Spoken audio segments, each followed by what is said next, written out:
Mr. Speaker, this is a proud day for this body. I rise in strong support of the conference report, the Wartime Relocation Compensation Act. I believe it is the obligation of a fair and just government to repay citizens for property taken by that government, even where the motive is to protect the nation in time of war. I would like to say, however, that compensation to citizens who in turn does not in any way reduce our respect for all those whose sacrifices allowed us to win the war and to remain a nation of freedom and liberty. It is from respect for that freedom and liberty that our government should repay citizens for property forcefully taken during the war. The conference report contains provisions which provide justifiable compensation for the Japanese Americans and Aleuts living in Alaska who were forcibly relocated during World War II.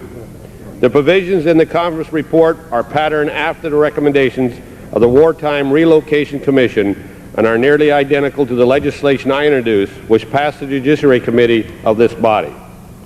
These provisions provide for individual per capita payments for the survivors of internment and a trust fund for the heirs of those who did not survive. It is important, Mr. Speaker, that 10% of the Aleuts who were relocated did not survive their stay in camps in southeast Alaska due to extremely poor health conditions and a lack of medical treatment.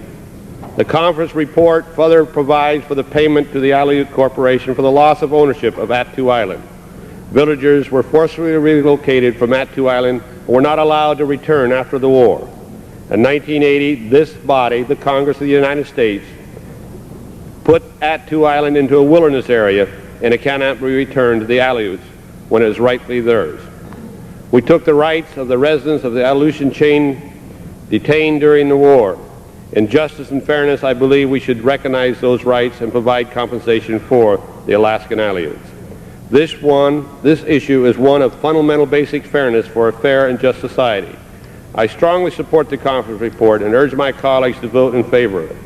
Finally, Mr. Speaker, I commend the chairman of the subcommittee, Mr. Frank of Massachusetts, for his fine work in this legislation, as well as the excellent work of his committee staff and the leadership of the California delegation.